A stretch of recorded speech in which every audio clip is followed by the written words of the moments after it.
పవన్ కళ్యాణ్ తెలుగుదేశం కూటమి ప్రభుత్వంలో చాలా పవర్ఫుల్ అన్న అభిప్రాయం ఉంది. కానీ ఇప్పటి వరకు ఆయన అన్నకు మంత్రి పదవి ఇప్పించుకోలేకపోతున్నారు అన్న అపవాదు కూడా ఉంది. ఎందుకంటే మొదట నాగబాబుకు టీటీడీ చైర్మన్ ఇస్తారని ప్రచారం జరిగింది. ఆ తర్వాత ఆ చైర్మన్ ను బిఆర్ నాయుడుకి ఇచ్చారు.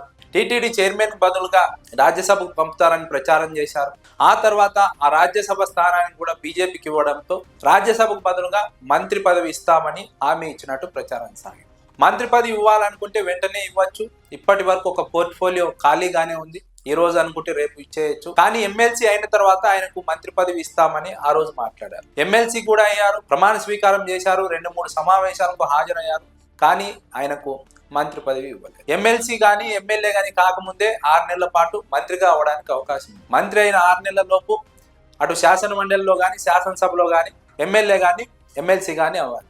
కానీ నాగబాబుకు ఎమ్మెల్సీ అయిన తర్వాతనే ఇస్తాం మంత్రి పదవి అని ఆ రోజు మాట్లాడారు. ఎమ్మెల్సీ అయిపోయి ఆయన 3-4 సమావేశాల్లో పాల్గొన్నా కూడా మంత్రి పదవి రాలేదు. దాదాపుగా ఇప్పుడు ఏడాది పూర్తి అవుతుంది. 2024 డిసెంబర్ 9న నాగబాబుకు మంత్రి పదవి ఇస్తామని తెలుగుదేశం పార్టీ ఒక లెటర్ను విడుదల చేసింది. ఇప్పుడు ఆ లెటర్ను చూపించి తెలుగుదేశం పార్టీని జన సైనికులు ప్రశ్నిస్తున్నారు. ఏడాది పూర్తయింది, నాగబాబుకి ఇచ్చినటువంటి హామీని ఇప్పటి వరకు ఎందుకు అమలు చేయలేదు? ఆ రోజు అదే లెటర్ హెడ్ లో ఉన్నటువంటి సానా సతీష్, బీదా మస్తాన్ రావు, ఆర్ కృష్ణయ్యలు రాజ్యసభ సభ్యులయ్యారు. కానీ అదే లెటర్ లో ఉన్నటువంటి మరొక పేరు నాగబాబు మంత్రి కాలేదు. ఎందుకు కాలేదని తెలుగుదేశం పార్టీని ప్రశ్నిస్తున్నారు.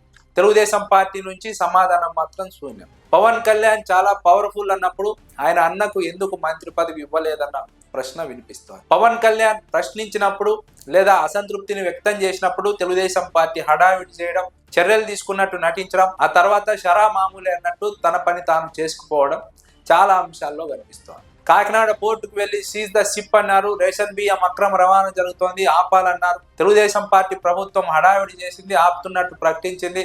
చెక్ పోస్ట్ ఏర్పాటు చేశారు, అన్ని రకాల చర్యలు తీసుకున్నారు.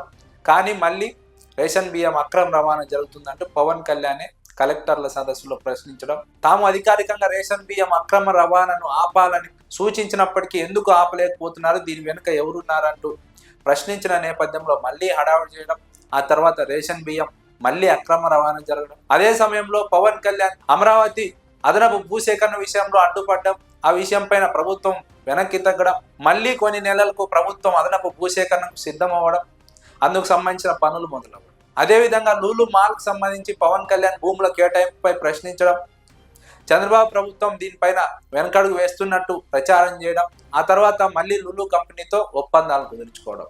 ఇలా చాలా కీలక అంశాల్లో పవన్ కళ్యాణ్ ప్రశ్నించడం, అసంతృప్తిని వ్యక్తం చేయడం, ప్రభుత్వం వెంటనే వాటిని సర్దిద్దుకునే ప్రయత్నం చేసినట్టు హడావిడి చేయడం, ఆ తర్వాత మళ్ళీ తాము ఏది చేయాలనుకున్నామో అదే చేయడం. తెలుగుదేశం పార్టీ తాను చేయాల్సినటువంటి కార్యక్రమాలను మామూలుగానే చేసేస్తోంది. ఒక్క నాగబాబు విషయంలోనే కాదు, పవన్ కళ్యాణ్ ప్రశ్నించిన, పవన్ కళ్యాణ్ అడిగిన ప్రతి అంశంలోనూ తెలుగుదేశం పార్టీ ఇదే విధంగా వ్యవహరిస్తోందని, ముఖ్యంగా జనసేన పార్టీ కార్యకర్తల్లో కూడా ఇదే అంశం ప్రస్తుతం చర్చనీయాంశంగా మారింది.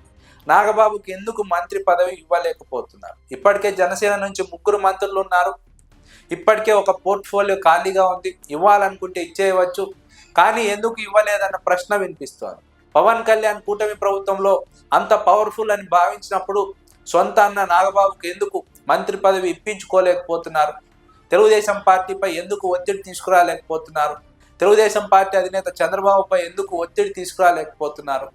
తన అన్నకు మంత్రి పదవి ఇవ్వకుండా మరో 15 ఏళ్ళు పొత్తు ఉంటుందని పవన్ కళ్యాణ్ స్వయంగా పదే ప్రకటించడం పైన జన సైనికుల్లో అసంతృప్తి మొదలైంది. పవన్ కళ్యాణ్ ఎందుకు ఇలా వ్యవహరిస్తున్నారు?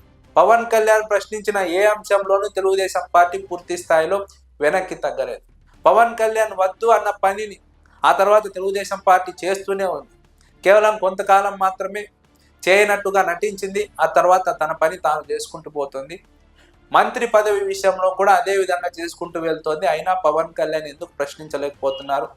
21 సీట్లతో తెలుగుదేశం కూటమి ప్రభుత్వం అధికారంలో రావడంలో, తెలుగుదేశం పార్టీని అధికారంలోకి తీసుకురావడంలో కీలక పాత్ర పోషించాం, మేము లేకుంటే తెలుగుదేశం పార్టీ అధికారంలోకి రాలేదు అన్న భావనలో ఉన్న జన సైనికులకు ఇది అర్థం కానటువంటి ప్రశ్న.